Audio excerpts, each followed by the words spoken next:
It's time to start creating a new game.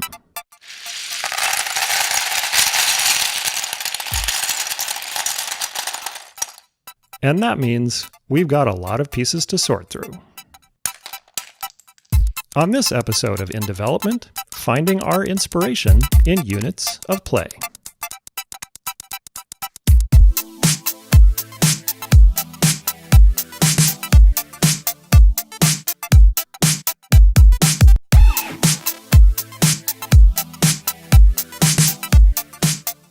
Hi, I'm Derek Lyons, and welcome back to In Development. Last time, we were speaking about the creative process of making games, and the possibility that it might really be interesting to explore a more open way of doing that work, iterating with the audience through the process of game building. So in fact, that is what we're going to get started with today. We're going to be taking the first steps down the path towards a new game, and that means it's time to start thinking about game design. Now, in the past, I've tended to want to start my designs by thinking about really big picture concerns, overarching principles like, what is the story of this game? Or who are the characters that are going to inhabit this game world? And what are the conflicts and motives that drive them? Or maybe even thinking about something like the art direction. How should this game look and feel? And of course, all of these things are immensely important. They all have to work together eventually to make a compelling, coherent game. But for me at least, what I've decided is that when I start with that really big picture stuff, it can be kind of hard to work my way backwards towards the more focused and elemental parts of the design. And I'm thinking in particular about gameplay. What is the player actually doing from moment to moment in your game? What's that core, immensely fun, repeatable unit of experience that the rest of the design can cohere around? If you can find a great unit of play to put at the heart of your game, it can function as a kind of pole star for the rest of the design. It's a true north around which all the other aspects of the game can orient themselves, around which they can all organize and reinforce. And that is the recipe for a really compelling experience. So that's what we're going to start with today. We're going to think about what is the core unit of play that we are interested in exploring at the start of this new design. Let's jump in.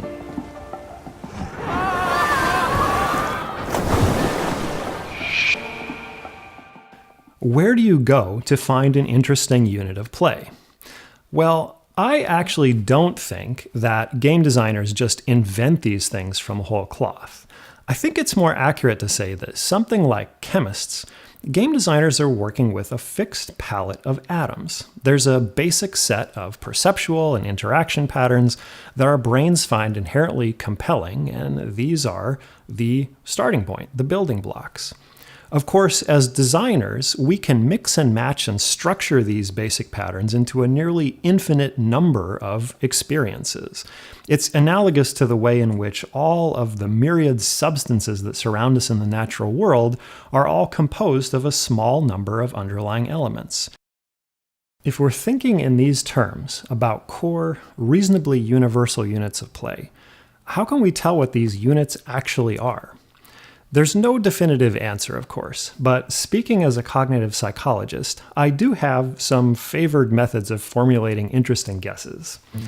I think that a really interesting place to look for units of play is in the play patterns that little kids seem to find innately compelling. What are the kinds of play that we see repeated over and over again in early childhood, across generations, between genders? These are the kinds of core play that I think are a really rich source of inspiration for figuring out what our play atoms actually are. I'm sure you can all think of lots of examples of childhood play that fit this kind of core pattern. There's kinesthetic play, like throwing, catching, and kicking. There's play that focuses on other people's mental states, so think of something like hide and go seek. And of course, there's play that happens with objects like these, construction play. I'm willing to bet that you probably played with blocks or Legos or some similar kind of construction toy when you were a kid. I certainly did. And even today, actually, when I come across block-like things in the wild, it's hard not to want to do something interesting with them.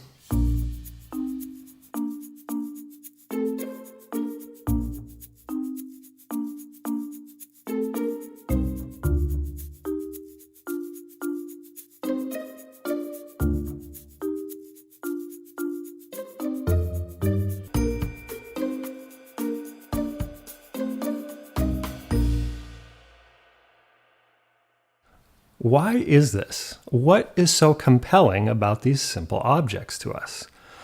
Well, my theory is that building block toys are so engrossing because they provide a very effective scaffolding for formulating and then accomplishing tiny informal micro goals.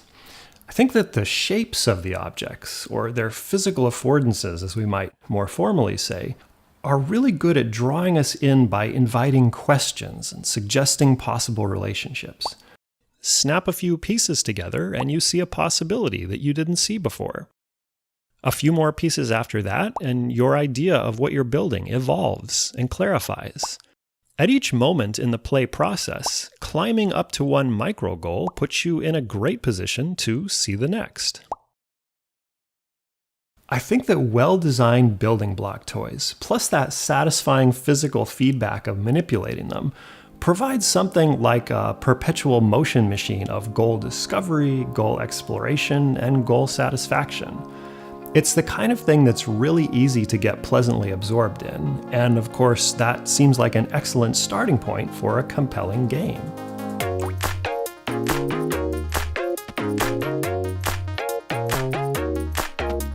I think we've actually isolated an excellent problem statement for beginning our game design. How can we create a compelling gameplay loop that's inspired by the simple satisfaction of playing with building toys like blocks and Legos? Now, when I say inspired by, I don't mean a literal recreation. That wouldn't be very compelling. Instead, we want to think really hard about what the game designer Jesse Schell calls the essential experience of that play pattern. What are the deep, elemental aspects of construction play that make it so rewarding, separate and apart from these particular toys? Once we've identified what we think those deep features are, the challenge becomes, how can we translate those features to a different kind of experience, such as a video game? Translating essential experience can be quite challenging, especially when your inspiration is very rooted in the physical world. With construction play, for example, physical feedback from the blocks is an important aspect of the original experience. Because we can't literally recreate that physical feedback in a game, we're going to have to be very clever about trying to translate it into a different modality, while still preserving what makes the original fun and satisfying. I think this is going to be one of the key early challenges of this game design, and it's something that we'll come back to in the episodes ahead. Speaking of looking ahead, what's coming up next? Well, now that we've identified a core unit of play to focus on, it's time to start prototyping a gameplay loop.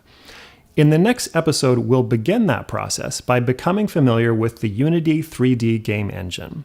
We'll take a look at some of the engine's basic conventions and find our way around the development environment, and then we'll jump in with some initial coding and experimentation. Now, finally, before I go, just a quick word on schedule and pacing. So I am definitely on a steep learning curve right now in terms of figuring out how to weave these episodes into the normal rhythm of game development. I really want to thank all of you for being so supportive of this process and, importantly, very patient as I puzzle out the right way to increase that content rhythm. My goal in the months ahead is to steadily decrease the time between uploads on this channel, potentially experimenting with some shorter formats, so look for more frequent content updates soon. In the meantime, if you're enjoying this process so far, please subscribe to the channel. You can also follow me on Twitter, where I will be posting work in progress updates. Thank you so much for watching, and I will see you next time.